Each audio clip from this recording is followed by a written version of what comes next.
కానీ జనరల్గా అంటే స్టడీ అనేది మనకి బ్రెయిన్కి సంబంధించింది, చాలా కాన్సెప్ట్స్ పెట్టాలి. కరెక్ట్. సో వర్క్ అనేది బాడీకి సంబంధించింది, స్ట్రెయిన్ అయిపోతుంది. సో రెండు మేనేజ్ చేయాలంటే నువ్వు అంటే చదవడం కోసమే వర్క్ చేస్తున్నావు. అవును. సో రెండు మేనేజ్ చేయాలంటే సైక్లింగ్ చాలా కష్టం. చాలా కష్టము. లక్కీలీ అబ్రాడ్లో బెనిఫిట్ ఏంటంటే మనలాగా 6 days కాలేజ్ ఉండదు, ఓన్లీ 3 days వర్కింగ్ అవర్స్ ఉంటాయి. 20 hours వెళ్తే చాలు, ఓకే 40 hours వెళ్తే చాలు. అది బెనిఫిట్ అందరికీ అందుకనమాట. సో 40 hours వర్క్ చేయాలి, 40 hours కాలేజ్కి వెళ్ళాలి. వీక్లో నువ్వు మేనేజ్ చేసుకోవాలి, బ్యాలెన్స్ అయిపోతుంది. బ్యాలెన్స్ అవుతుంది. కానీ భలే కష్టం, ఎందుకంటే థర్స్డే రోజు ఈవినింగ్ ఉంటుంది కాలేజ్. సో ఆ రోజు జాబ్ ఉంటే అలాంటి ఇబ్బందులు అవుతాయి, అవి మేనేజ్ చేసుకోవాలి. మనం టాలెంట్ చూపించాలి ఎవరి దగ్గర వర్క్ చేసే అతని దగ్గర. ఓకే వీడు మంచిగా చేస్తాడు కాబట్టి వీడికి ఫేవర్ చేద్దాం అనుకోవాలి.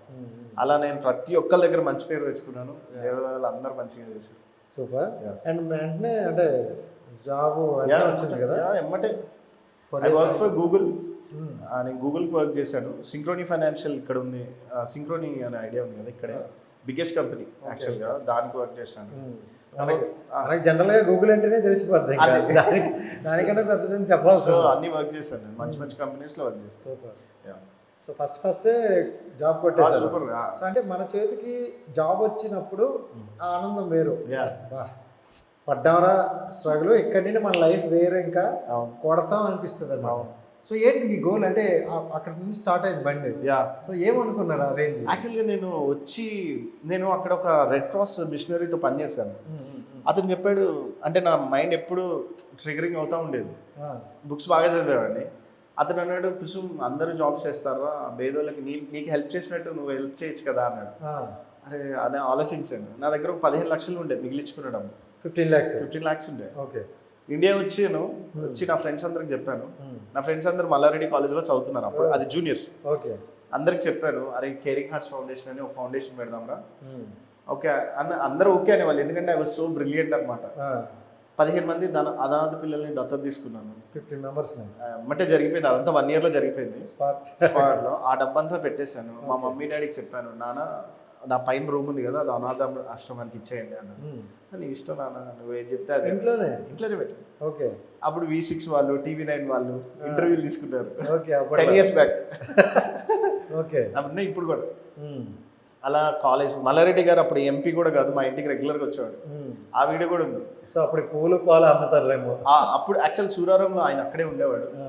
వచ్చాడు, అప్రిషియేట్ చేశారు.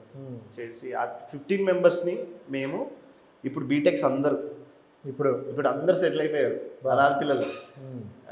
చాలా హ్యాపీగా నాకు ఫీల్ అవుతుంది. కాదు అంటే జనరల్గా మాట్లాడుకుంటే మీరు అప్పుడే సెటిల్ అవుతున్నారు. మీ చేతికి 15 లక్షలు వచ్చింది. అవును. మీరు వెళ్ళేటప్పుడు ఒక 50 లక్షలు అప్పుతో వెళ్ళారు. కరెక్ట్. 15 లక్షలు వచ్చినప్పుడు మనం ఇంకా డెవలప్ అవ్వాలి, ఈ అప్పులన్నీ తీర్చాలి, పేరెంట్స్ని కొంచెం బాగా చూసుకోవాలి అని అనుకుంటారు. సో ఇవన్నీ పక్కన పెట్టి అటో ఎందుకు మైండ్ వెళ్ళింది? నేనేమనుకునేవాడంటే అంటే చిన్న కన్సర్న్ లాగా అనిపించింది, ఈ తీర్చగలను అనుకునేవాడిని. బట్ నేను వేసిన అంచనాలన్నీ ఫ్లాప్ అయింది. అన్నీ ఫ్లాప్ అయ్యి ఆర్ఫనేజ్ ఒక్కటి సక్సెస్ఫుల్గా రన్ అయింది, బట్ మా ఫ్యామిలీ అంతా స్ట్రగుల్ అయింది. అందరూ ఏమనుకున్నారంటే అనాథాశ్రమం పెట్టి బాగా డబ్బులు తీసుకొచ్చాడు, ఇంకా లగ్జరీ ఉన్నాడు. చాలా మంది నాకు కూడా విన్నాను. ఇప్పుడు ఏదైనా ఓల్డ్ ఏజ్ హోమ్ కానీ అనాథాశ్రమం కానీ పెడితే మనం ఏమనుకుంటామంటే, అరే పాపం ఇలా కొంతమంది నేను తీసుకుని మన వంతు సహాయం మనం చేద్దాం అనుకుంటున్నాం. బట్ కొంతమంది నుండి వీళ్ళకి ఫండ్స్ వస్తాయి, ఫారెన్ ఫండ్స్ వస్తాయి, దాంతోనే నడిపిస్తున్నారులే అంటారు. అది ఎంతవరకు కరెక్ట్? అది నిజం చెప్పాలంటే అది అంత ఈజీ కాదు, అనుకున్నంత ఈజీ కాదు. ఎవరు ఎందుకు ఇస్తారు? ఎందుకంటే వాటికి కావాల్సిన ATG అని ఒకటి ఉంటుంది. ఓకే. ఆ ATG లేకపోతే ఇవ్వరు. ట్యాక్స్ కన్జంప్షన్, ట్యాక్స్ రిడమ్షన్ అనమాట. అంటే మీరు నాకు 6,000 ఇచ్చారనుకోండి, మీకు 0 ట్యాక్స్ పడుతుంది మీకు. ఓకే. అలాంటివి లేనప్పుడు ఇవ్వరు. సో అలాంటివి నాకు తెలియక చేయించలేదు అప్పుడు. అందరు అనుకునే వాళ్ళు వస్తున్నారు, ఫ్రెండ్స్ ఉన్నారు వీడికి అది ఇదని. బట్ అప్పట్లో కూడా నాకు 10,000 followers ఉండేవాళ్ళు ఫేస్బుక్లో అప్పట్లోనే. సో ఆ ఫాలోవర్స్ని, అరే ఒకటి ఫ్రిడ్జ్ ఇవ్వండి రా, ఒకడు రైస్ బ్యాగ్ ఇవ్వండి రా, దండం పెట్టేవాడిని. మా కాలేజ్కి వెళ్ళి చెప్పేవాడిని. ఒకరోజు అట్లా కాలేజ్కి వెళ్ళి చెప్తే 50 రైస్ బ్యాగులు పంపారు. 50 రైస్ బ్యాగులు. ఓకే. సో అలా అందరు నా ఫ్రెండ్స్ హెల్ప్ చేశారు. తర్వాత నేను లాస్ అవుతూనే ఉన్నాను, జాబ్ చేస్తూ ఇది చేయాలి. చాలా హార్డ్ వర్క్, కష్టమైపోద్ది. ఎందుకంటే ఎంతైనా మనకు అంత వచ్చింది తక్కువ, ఇక్కడ పెట్టింది ఎక్కువ అవుద్ది. అప్పుడు నాకు 3 lakhs శాలరీ ఇక్కడే. 3 lakhs వచ్చినట్టు అయిపోయాయి. అయిపోతుంది. వచ్చింది అబ్రాడ్ చదివినా కానీ సాటిస్ఫాక్షన్ లేకుండా. కానీ ఒక చిన్న హోప్ ఏంటంటే గుడ్డోళ్ళకి హెల్ప్ చేస్తున్నాను అని. బట్ నేను చాలా మందికి చెప్పేది అంటే ఆర్ఫనేజ్ పెట్టాలంటే అంత ఈజీ కాదు, పెట్టద్దు. ఎందుకు ఇంకోటి ఏంటంటే అంటే నేను ఈ గ్యాప్లో తెలుసుకుంది 15 మందిని పెట్టారు, వాళ్ళకి కూడా కష్టం అంటే ఏంటో తెలిసేటట్లు కొంచెం చేశారు. నిజంగా అది ఒక గుడ్ థింగ్. ఎందుకంటే మనం ఎక్కడో మనం ఉండి నడిపిస్తున్నాంలే అనుకుంటే వాళ్ళకి కూడా కష్టం తెలుసు. మా ఇంట్లో 2-3 తెలుస్తుంది తప్ప మిగతా వాళ్ళందరూ చిల్లి అయిపోతారు. సో బట్ మీ ఇంట్లోనే పెట్టి మీరు తినని రోజు వాళ్ళకి కూడా లేదు అనేటట్లు చూపించడం అది కొంచెం బాగా అనిపించింది. బట్ ఎవరైనా అడిగారు ఆ 15 మెంబర్స్లో ఇలా అంటే ఇంత స్ట్రగుల్ ఉన్నప్పుడు మీరు ఎందుకు పెట్టాలి? రోజు నాతో వచ్చి కూర్చునే వాళ్ళు, అన్న రేపు ఏం చేద్దాం చెప్పు, తిండికి ఎట్లా, ఆగండ్రా బాబు నేను ఏదో కూడా వేస్తాను అనేవాడు. తెలియక చేసిన పనులే. ఒక అంటే జీల్ ఉంది చెయ్యాలని, బట్ సర్కిల్ కూడా ఉండాలి అలాంటివి.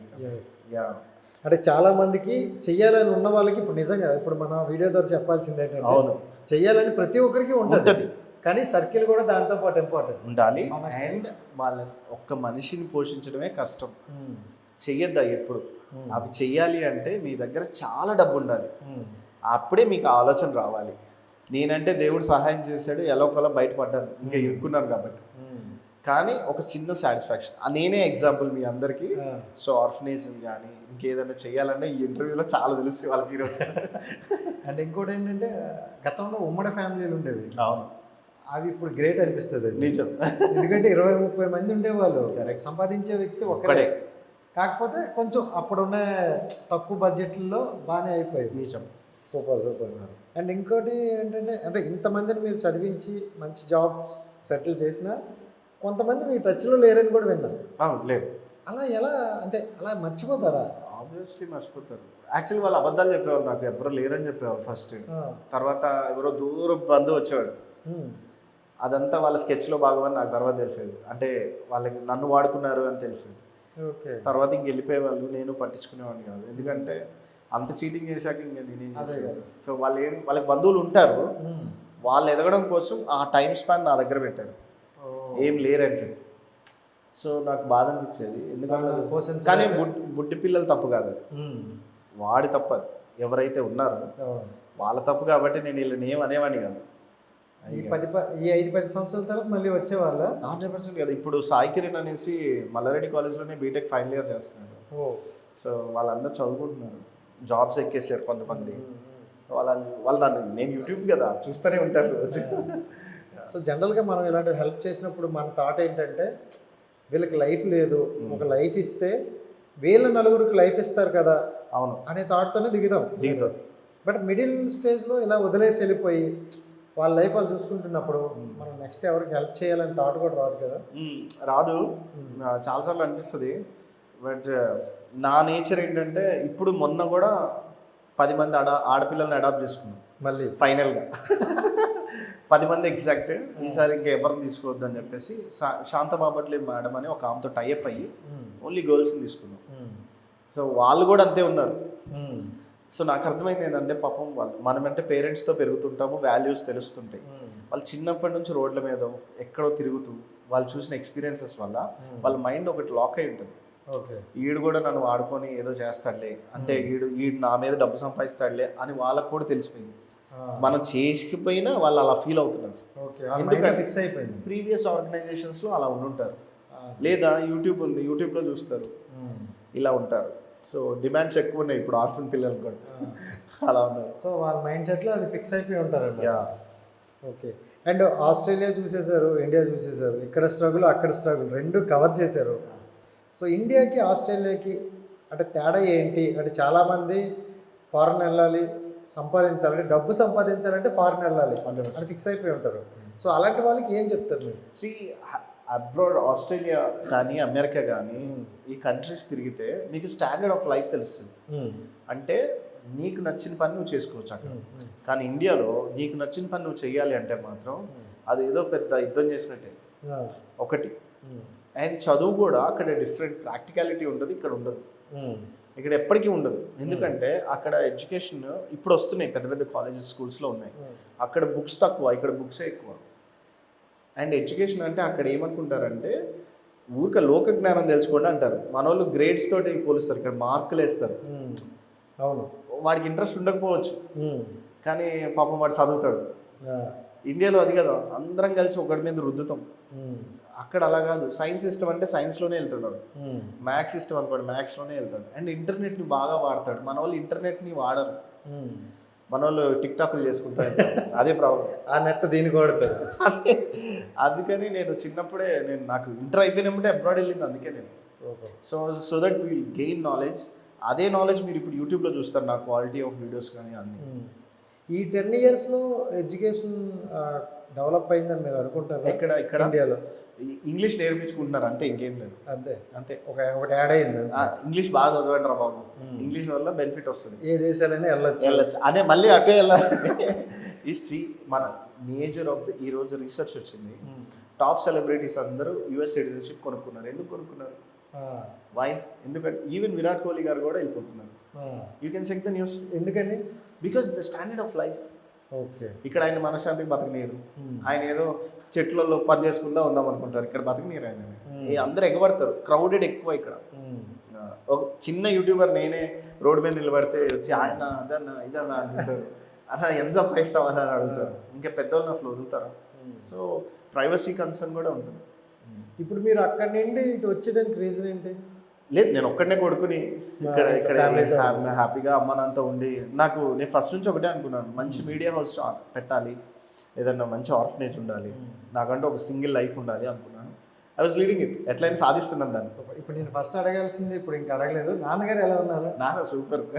ఫస్ట్ ఆయన అడగాలి, ఎందుకంటే ఈరోజు మీరు ఇక్కడ కూర్చున్నా అక్కడికి వెళ్ళి అవన్నీ చూసినారన్న రీజన్ ఆయనే. నిన్న ఒక ఛానల్ వాళ్ళు మా డాడీ ఇంటర్వ్యూ తీసుకున్నారు. 1 dayలో 3 lakhs వ్యూస్ ఉన్నాయి. అంటే ఆయన స్టోరీ బాగా నచ్చింది జనానికి. నిజంగా ఇప్పుడు ఎందుకంటే అంటే మనం ఆ రోజు 10-50 లక్షలు కావాలని అడగడం ఒక్క వ్యక్తి, ఆయన వెళ్ళి పొలం తీసుకురావడం, లేదు నేను అమ్మను, అది మా తాతలదే, నీ బతుకు నువ్వు బతుకడిస్తే నా ఫ్రెండ్స్ అందరూ ఏడుస్తారు, నీ డాడీ లాగా ఉంటే చాలా బాబు అని.